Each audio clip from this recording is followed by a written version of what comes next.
नमस्कार दोस्तों। तितली कहानी के दूसरे खंड के छठे अध्याय और सातवें अध्याय के साथ मैं उपस्थित हूँ आप सबके सामने। बंजरिया में धूप चारों ओर खिली हुई है। सुबह सुबह का समय है। उसके छोटे छोटे पौधों पर धूप जैसे फिसल रही है और वहीं पर तितली बैठी हुई कुछ सोच रही है। इतने में शैला आती है और तितली तितली पुकारती है। तितली घूमकर देखती है तो शैला अपनी रेशमी साड़ी की अंचल को हाथ में लिए खड़ी है। तितली प्रसन्नता में चिल्ला उठती है और बोलती है, आओ ना बहन, देखो ना, मेरी गोभी में फूल बैठने लगे हैं। और शैला हंसते हुए उसे आशीर्वाद देती है और शुभकामना देती है कि जैसे ये फूल बैठ रहे हैं तुम्हारे खेत में, वैसे ही तुम भी इसी तरह फलो फूलो। आशीर्वाद की कृतज्ञता में सिर झुकाकर तितली ने कहा, कितना प्यार करती हो तुम मुझे। आशीर्वाद की कृतज्ञता में सिर झुकाकर तितली ने कहा, कितना प्यार करती हो मुझे। शैला बोलती है, तुमको जो देखेगा वही प्यार करेगा। और उसके बाद दोनों हंसते हुए पढ़ाई की बात शुरू करती हैं। और शैला बोलती है, चलो आज पाठ कब होगा, अभी तो मधुवन भी नहीं दिखाई पड़ा। तो तितली बोलती है कि मैं आज नहीं पढ़ूंगी, मुझे और भी ढेर सारे काम करने हैं, तो मैं आज नहीं जाऊंगी। शैला ने कहा, अच्छा, मैं भी आज नहीं पढ़ूंगी, बाबा जी से मिलकर चली जाऊंगी। और शैला बाबा जी के पास जाती है। बाबा जी जो रामनाथ हैं वो अभी उपासना के आसन पर बैठे हुए हैं और शैला उनके पास जाकर चटाई पर बैठ जाती है। रामनाथ उनसे पूछते हैं कि आज पाठ न होगा क्या, मधुवन भी नहीं दिखाई पड़ रहा है, तितली भी नहीं। तो शैला उनको बताती है कि आज वो लोग पाठ नहीं करेंगे, तो आप यूं ही मुझे कुछ बताइए। बाबा जी उसको पूछने की आज्ञा देते हैं। शैला पूछती है कि हम लोगों के यहाँ जीवन को युद्ध मानते हैं, इसमें कितनी सच्चाई है। इसके विरुद्ध भारत में उदासीनता और त्याग का महत्व है। तब बाबा जी बोलना शुरू करते हैं कि यह ठीक है कि तुम्हारे देश के लोगों ने जीवन को नहीं किंतु स्थल और आकाश को भी लड़ने का क्षेत्र बना दिया है। जीवन को युद्ध मान लेने का यह अनिवार्य फल है। जहाँ स्वार्थ के अस्तित्व के लिए युद्ध होगा वहाँ तो यह होना ही चाहिए, किंतु युद्ध का जीवन में कुछ भाग तो अवश्य ही है। भारतीय जनता में भी उसका अभाव नहीं है, पर यह दूसरे प्रकार का है। उसमें अपनी आत्मा के शत्रु आसुरी भावों से युद्ध की शिक्षा है। प्राचीन ऋषियों ने बतलाया है कि भीतर जो काम का और जीवन का युद्ध चलता है उसमें जीवन को विजयी बनाना है। किंतु मैं तो ऐसा समझती हूँ कि आपके वेदांत में जो जगत को मिथ्या और भ्रम मान लेने का सिद्धांत है वही यहाँ के मनुष्यों को उदासीन बनाता है। शैला बोलती है। फिर वो बोलते हैं कि संसार को असत समझने वाला मनुष्य कैसे किसी काम को विश्वासपूर्वक कर सकता है। अब बाबा जी उसको समझाते हैं कि मैं कहता हूँ कि वह वेदांत पिछले काल का सांप्रदायिक वेदांत है जो तर्कों के आधार पर अन्य दार्शनिकों को परास्त करने के लिए बनाया गया। सच्चा वेदांत व्यवहारिक है। वह जीवन समुद्र आत्मा को उसकी संपूर्ण विभूतियों के साथ समझता है। भारतीय आत्मवाद के मूल में व्यक्तिवाद है, किंतु उसका रहस्य है समाजवाद की रूढ़ियों से व्यक्ति की स्वतंत्रता की रक्षा करना। और व्यक्ति की स्वतंत्रता का अर्थ है व्यक्ति समता की प्रतिष्ठा, जिससे वे समझौता अनिवार्य है। युद्ध का परिणाम मृत्यु है। जीवन से युद्ध का क्या संबंध, युद्ध तो विच्छेद है और जीवन में शुद्ध सहयोग है।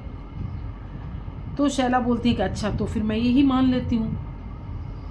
तब बाबा जी उनको कहते हैं कि सुनो, तुम्हारे ईसा के जीवन में और उनकी मृत्यु में इसी भारतीय संदेश की क्षीण प्रतिध्वनि है। शैला बड़ी आश्चर्यचकित होती है और पूछती है कि आपने ईसा की जीवनी भी पढ़ डाली है। बाबा जी बोलते, क्यों नहीं, किंतु तुम लोगों के इतिहास में तो उसका कोई सूक्ष्म निदर्शन ही नहीं मिलता जिसके लिए ईसा ने प्राण दिए थे। आज सब लोग यही कहते हैं कि ईसाई धर्म सिमेटिक है, किंतु तुम जानती हो कि यह सिमेटिक धर्म क्यों सिमेटिक जाति के द्वारा अस्वीकृत हुआ? नहीं, वास्तव में यह विदेशी था। उनके लिए वह आर्य संदेश था। और कभी इस पर भी विचार किया है कि तुमने वह क्यों आर्य जाति की शाखा में फला फूला? वह धर्म उसी जाति के आर्य संस्कारों के साथ विकसित हुआ, क्योंकि तुम लोगों के जीवन में ग्रीस और रोम की आर्य संस्कृति का प्रभाव 16 आने था ही। उसी का यह परिवर्तित रूप संसार की आंखों में चकाचौंध उत्पन्न कर रहा है। किंतु व्यक्तिगत पवित्रता को अधिक महत्व देने वाला वेदांत आत्मशुद्धि का प्रचारक है, इसलिए इसमें संघबद्ध प्रार्थनाओं की प्रधानता नहीं है। शैला पूछती हैं, तो जीवन की अतृप्ति पर विजय पाना ही भारतीय जीवन का उद्देश्य है? क्या यही है? फिर अपने लिए? बाबा जी जवाब देते हैं कि अपने लिए क्यों नहीं? सब कुछ आत्मलाभ के लिए ही तो अधर्म का आचरण है। उदास होकर इस भाव को ग्रहण करने से तो सारा जीवन भार हो जाएगा। इसके साथ प्रसन्नता और आनंदपूर्ण उत्साह चाहिए, और तब जीवन युद्ध न होकर समझौता, संधि या मेल बन जाता है, जहाँ परस्पर सहायता और सेवा की कल्पना होती है। झगड़ा, लड़ाई, नोच खसोट कुछ भी नहीं। शैला मन ही मन खुश होती है और वो प्रसन्न होती है कि यही तो वो सुनना चाहती थी, और उसका मुख प्रसन्नता से चमकने लगता है और वो बहुत कृतज्ञता से उनको बोलती है कि अब मैं संतुष्ट हूँ और आप मुझे अपने धर्म की दीक्षा दीजिए। तो बाबा जी बोलते हैं कि इसमें तुमको और सोचने की आवश्यकता नहीं है। तो वो बोलती है कि अब कुछ भी नहीं सोचना है, और मकर संक्रांति के दिन, जिस दिन मेरा हॉस्पिटल नीलकोठी में खुलने वाला है, उससे पहले मुझे आप अपनी धर्म की दीक्षा दीजिए और मैं उसे खुशी खुशी ग्रहण करूँगी। मुझे कुछ भी नहीं सोचना है। बाबा जी प्रसन्न होते हैं। बाबा रामनाथ धार्मिक जनता के उस विभाग के प्रतिनिधि थे जो संसार के महत्वपूर्ण कर्मों पर अपनी ही सत्ता, अपना ही दायित्वपूर्ण अधिकार मानती है और संसार को अपना आभारी समझती है। उनका दृढ़ विश्वास था कि विश्व में अंधकार में आर्यों ने अपनी ज्ञान ज्वाला प्रज्वलित की थी। वह अपनी सफलता पर मन ही मन बहुत प्रसन्न थी, और शैला बहुत प्रसन्न हो रही हैं अपने मन के संशय को मिटा करके, और वो बोलती हैं कि मेरा निश्चय हो चुका, अच्छा तो आज मुझे छुट्टी दीजिए, अभी नील वाली कोठी पर जाना होगा, और मधुबन कई दिन से रात को भी वहीं रहता है, वह घर क्यों नहीं जाता, आप पूछिएगा उससे। और रामनाथ बोलते हैं ठीक है, आज मैं उससे पूछ लूँगा। और आसन से उठते हुए रामनाथ तितली को पुकारते हैं। तितली आई बोलते हुए सामने आती है। तितली आती है तो देखती है कि शैला जो है वो बंजरिया से बाहर जाने के लिए हरियाली पगडंडी पर जा चुकी है, और तो उसको आवाज़ लगाकर शैला को बोलती है कि बहन क्या तुम जा रही हो? तो शैला बोलती है कि हाँ, तुमसे तो कहा ही नहीं। शेरकोट के बेदखल कराने का विचार माताजी ने मेरे कहने से छोड़ दिया है। मेरा सामान आ गया है, मैं नीलकोठी में रहने लगी हूँ, वहीं मेरा अस्पताल खुल जाएगा। और इधर मधुबन से तुम्हारी भेंट हुई है क्या? तितली लज्जित हो जाती है और सिर को नीचे कर लेती है और बोलती है कि नहीं, कई दिनों से तो मेरी भेंट हुई नहीं है, और उसके हृदय की धड़कन बढ़ जाती है। तब शैला उसको सांत्वना देती कि ठीक है, कोई बात नहीं, हो सकता है कि कोठी में काम की बड़ी जल्दी है और उस काम के दबाव में उसको छुट्टी नहीं मिल रही होगी, इस वजह से वो तुमसे मिलने नहीं आ पाता होगा। ठीक है, मैं आज उसको भेज दूँगी। तो तितली बोलती है कि नहीं नहीं, आप ये क्या कर रही हैं, वो तो घर भी नहीं जाते हैं, ऐसा मैंने सुना है। तो तितली बोलती है कि क्यों, यह तो मैं भी जानती हूँ, क्या राजकुमारी का कोई संदेश आया था? तो तितली उसको बताती है कि नहीं, ऐसा तो कोई संदेश नहीं आया था। और ऐसा बात करते हुए तितली की नज़र आते हुए मधुबन पर पड़ती है। उसकी भौवें तनी हुई थी, मुंह रूखा हो रहा था। तो पास आता है मधुबन, तो शैला पूछती हैं कि क्यों मधुबन, आजकल तुम घर क्यों नहीं जाते? तो विरक्त भाव से मधुबन उनको बोलता है कि जाऊंगा। शैला पूछती कब? तो मधुबन बोलता है कि कई दिनों का पाठ पिछड़ गया है, रोटी खाने के टाइम से जाऊंगा। अच्छी बात है, देखना भूलना मत, कहती हुई शैला चली जाती है। अब सामने खड़ी होती है तितली। उसके मन में बहुत सारी बातें उठ रही होती हैं, थोड़ा लज्जा का भी अनुभव हो रहा होता है, और मधुबन के बारे में बहुत सारी बातें उसने सुनी हैं, तो वो गुस्से में भी है, और उसका मन हो रहा है कि बहुत कुछ उल्टा सीधा उसको बोल दूँ, लेकिन वो बोल नहीं पा रही है।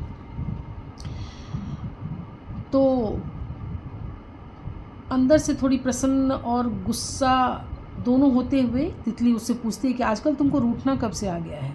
तो मधुबन उसको बोलता है हंसकर कि भला हम लोग रूठना क्या जाने, ये तो तुम ही लोग की विद्या है। अब यहाँ पे आप देखिए कि ये स्त्री की जाति को इंगित किया गया है कि ये तुम ही लोगों की विद्या है। तो तितली चिढ़े हुए स्वर में बोलती है तो क्या मैं तुमसे रूठ रही हूँ? मधुबन बोलता है कि आज न सही आगे तो तुम यही सब करने वाली हो, तो मैं उसी की प्रैक्टिस में लगा हूँ, उसी का अभ्यास में कर रहा हूँ। तितली इस बात से भी झल्ला उठती है और कहती है, नहीं नहीं, मेरे लिए किसी को कुछ भी अभ्यास की आवश्यकता नहीं है, कुछ भी करने की आवश्यकता नहीं है। अब मधुबन थोड़ा सा उसको चिढ़ाने के लिए पूछता है कि अब तो तब तो प्राण बच गया, अच्छा पहले बताओ कि शेरकोट से कोई आया था, रामदीन की नानी। और कहते कहते वो रुक जाता और बोलता है कि उसकी तो टांगें तोड़नी पड़ेगी। तो तितली बोलती है कि उसकी क्यों टांगें तोड़नी पड़ेगी, उसने क्या किया, उसने तो कुछ भी नहीं किया। अब इतने में दोनों ने घूमकर देखा है कि बंजरिया के भीतर इंद्रदेव अपने घोड़े पे को पकड़े हुए आ रहे हैं धीरे धीरे। तितली संकुचित होती हुई झोपड़ी की ओर जाने लगती है और मधुबन उनको नमस्कार करता है। किंतु एक दृष्टि में इंद्रदेव ने उस सरल ग्रामीण सौंदर्य को देखा, उनको कौतूहल हुआ और उस दिन बंजरिया के साथ तितली का नाम उसकी कचहरी में तो सुनाई दे ही गया था उनको, और मन ही मन वो सोचते हैं, अच्छा तो ये वही है। उन्होंने मधुबन के नमस्कार का उत्तर देते हुए तितली से पूछा कि मिस सैला अभी अभी यहाँ आई थी। तो तितली उनको मधुर स्वर में जवाब देती है कि हाँ, अभी ही नीलकोठी की तरफ गई है। इंद्रदेव सामने आते हुए रामनाथ को नमस्कार करते हैं, वो आशीर्वाद देते हैं और इंद्रदेव रामनाथ से पूछते हैं कि आपका विद्यालय कैसा चल रहा है। तो रामनाथ उनको बताते हैं कि ये सब तो आप लोगों की कृपा है, शाम में कुछ बालक पढ़ने के लिए आते हैं। इंद्रदेव बोलते हैं, अच्छा मैं इस पे फिर बात करूँगा, अभी मैं नीलकोठी जा रहा हूँ। और इंद्रदेव अपने घोड़े पर सवार होकर चले जाते हैं। रामनाथ, मधुबन और तितली वहीं खड़े होते हैं। रामनाथ मधुबन से पूछते हैं कि तुम आजकल कैसे हो रहे हो। मधुबन सिर झुका लेता है और रामनाथ कहते हैं कि मधुबन, कुछ ही दिनों में एक नई घटना होने वाली है, वह अच्छी होगी या बुरी होगी नहीं कह सकता, किंतु उसके लिए हम सबको प्रस्तुत रहना चाहिए। मधुबन आश्चर्यचकित होता है और सशंक होकर पूछता है, क्या? तो रामनाथ उसको बताते हैं कि शैला को मैं हिंदू धर्म की दीक्षा देने वाला हूँ मकर संक्रांति को, और उसी दिन, उससे पहले तुम्हारी शादी भी मैं कर रहा हूँ, तुम्हारा ब्याह भी होगा तितली से। तो तितली लज्जित होकर वहाँ से चली जाती है और मधुबन फिर विनम्रता से उत्तर देता है कि जैसा आप कहिए, किंतु मन ही मन बहुत सी बातें सोचने लगता है, तितली को लेकर, घर बार को लेकर और भी बहुत सारी बातें। रामनाथ मधुबन को बीच में ही टोक कर बोलते हैं कि आज पाठ नहीं होगा, तुम कई दिनों से घर नहीं गए हो, घर जाओ। वह भी छुट्टी चाहता था, मन में नई नई आशाएं, उमंग और लड़कपन सारा कुछ लिए वो प्रसन्न विचार से शेरकोट की ओर चल पड़ा। रामनाथ स्थिर दृष्टि से आकाश की ओर देखने लगते हैं और उनके अंदर बहुत सारी चिंताएं, शुभ संकल्पों की ओर बाधा पड़ने की संभावना उनको घूमने लगता है अंदर ही अंदर। फिर वह क्षण भर के लिए अपनी विजय निश्चित समझते हुए मुस्कुरा उठते हैं और बंजरिया की हरियाली में वो टहलने लगते हैं। इनके मन में इस समय हलचल हो रही थी कि ब्याह किसी रीति से किया जाए, बारात तो आएगी नहीं, लेकिन अगर मधुबन चाहेगा कि बारात आए तो क्या होगा। ये सारी बातें वो सोचते हैं और सोचते सोचते उनके मन में एक ख्याल आता है कि ब्याह चाहे जैसा भी हो, कुछ कपड़े और तितली के लिए कोई मंगलसूचक आवरण तो चाहिए ही होगा। और यही सोचते हुए वो असावधानी से झोपड़ी के अंदर कुछ ढूंढने के लिए जाते तो हैं, लेकिन उनको लगता है कि कोई आया है। तो वो पीछे पलट कर देखते हैं तो राजकुमार और रामदीन की नानी दोनों खड़ी है।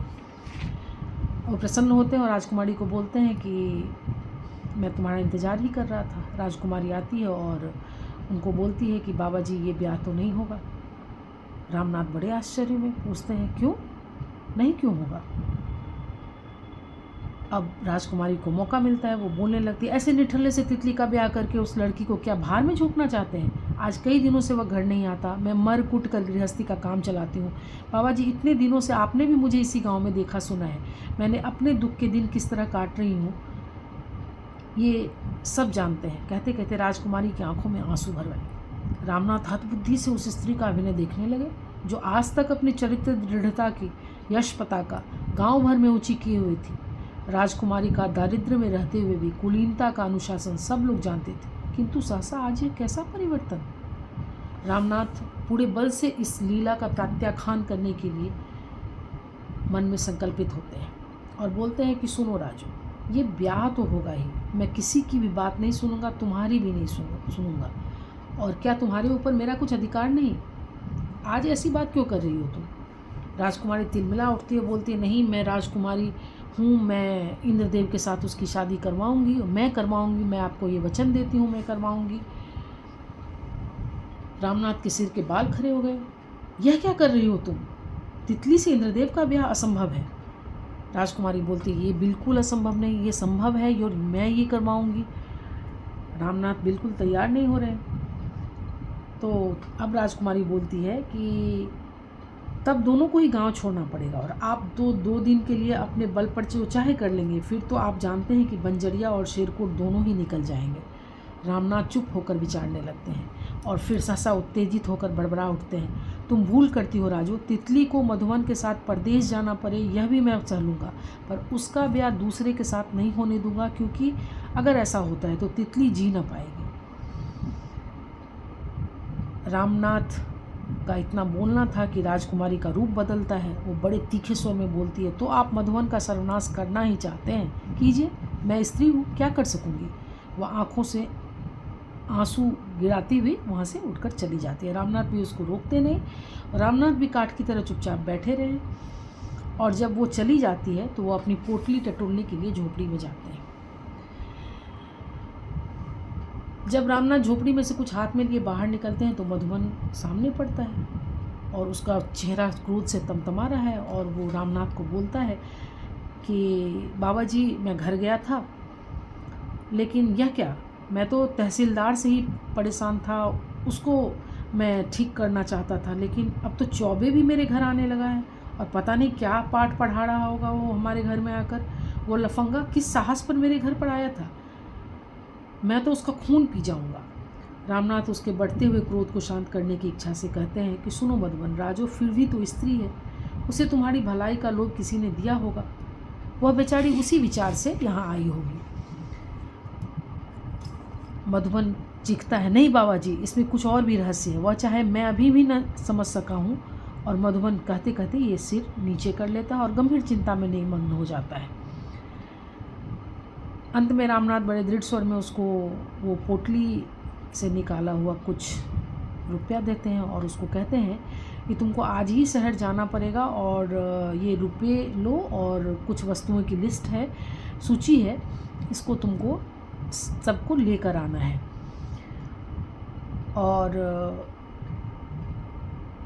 तितली दूर से ही सब कुछ सुन रही है और उसको अपने ऊपर क्रोध आ रहा है कि मैं क्यों ऐसी विडंबना में पड़ गई और मुझको लेकर इतनी हलचल, और यही सब सोचते हुए वो लाज में गड़ी जा रही है।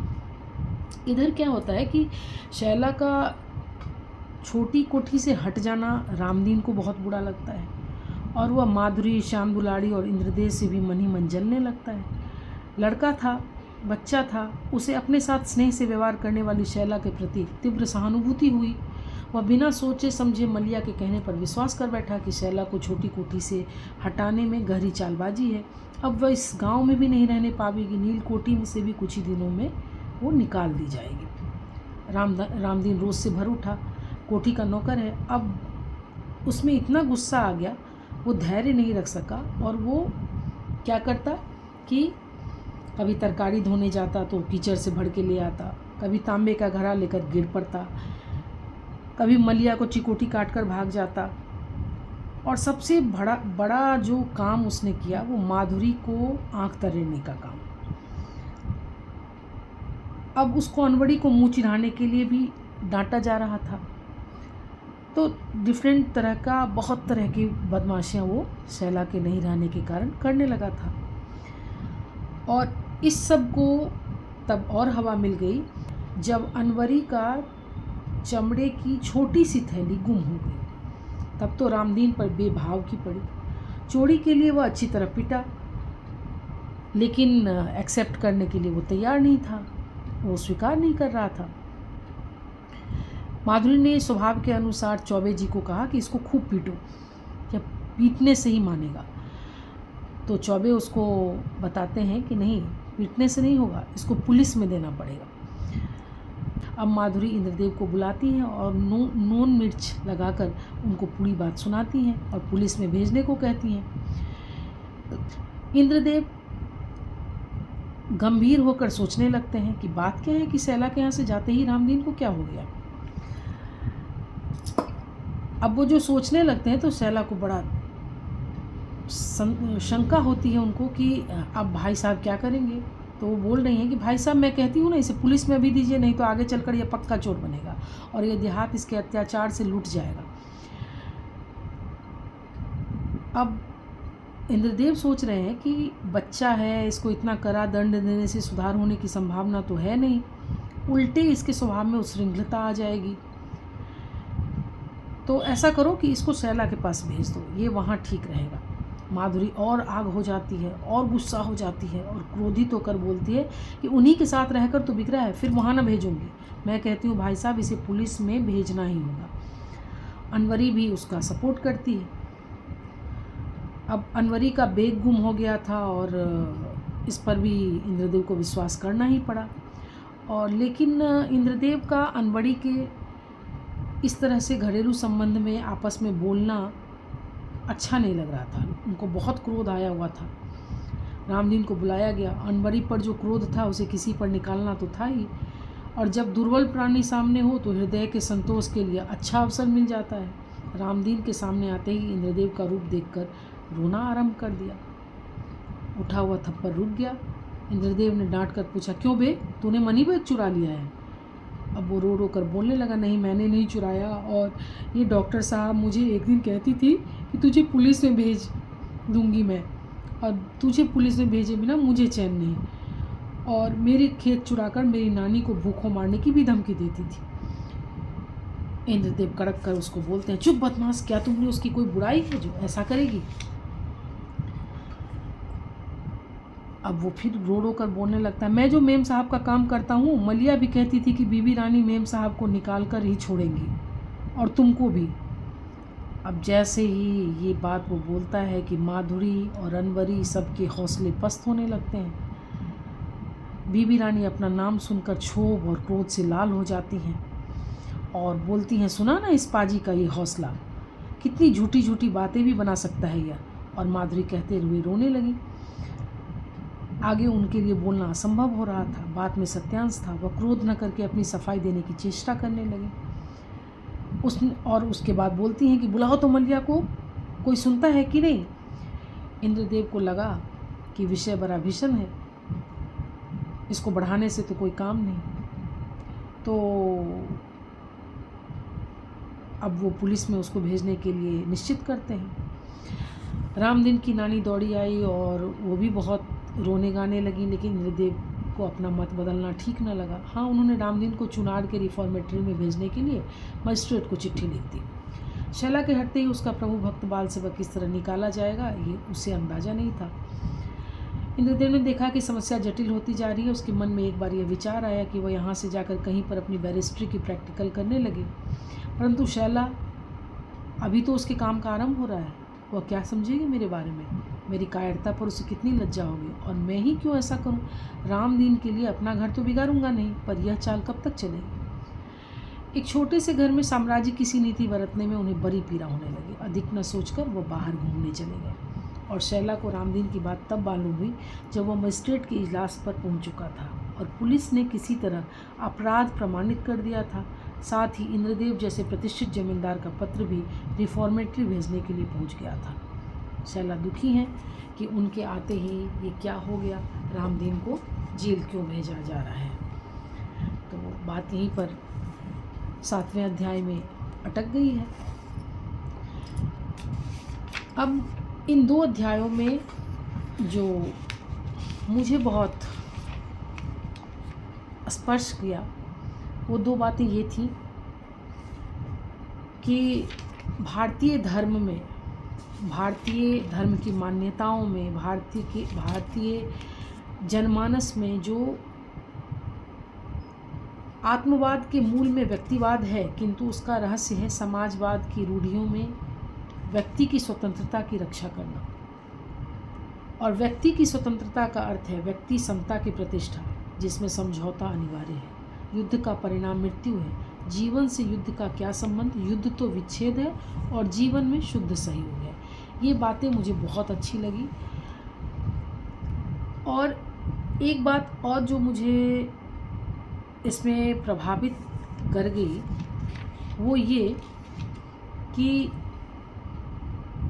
जब शैला पूछती हैं कि जीवन की अतृप्ति पर विजय पाना ही भारतीय जीवन का उद्देश्य है ना, और फिर अपने लिए, तो रामनाथ बोलते हैं कि अपने लिए क्यों नहीं, सब कुछ तो आत्मा लाभ के लिए ही है धर्म का आचरण। तो उदास होकर इस भाव को ग्रहण करने से तो सारा जीवन भार हो जाएगा। इसके साथ प्रसन्नता और आनंदपूर्ण उत्साह चाहिए, और तब जीवन युद्ध न होकर समझौता, संधि या मेल बन जाता है, जहाँ परस्पर सहायता और सेवा की कल्पना होती है, झगड़ा, लड़ाई, नोच खसोट नहीं होती। एक ये बात मुझे बहुत अच्छी लगी, और एक ये बात मुझे बहुत अच्छी लगी यहाँ पर जयशंकर प्रसाद महोदय ने बड़ी अच्छी बात कही है कि जब अपने अंदर किसी बात का क्रोध हो और आप उसको ना निकाल पा रहे हों, उस समय में अगर कोई दुर्बल प्राणी आपके सामने आ जाए, तो दुर्बल प्राणी सामने हो तो हृदय के संतोष के लिए अच्छा अवसर मिल जाता है, और अपना क्रोध निकालने के लिए बहुत आसान उपाय हो जाता है।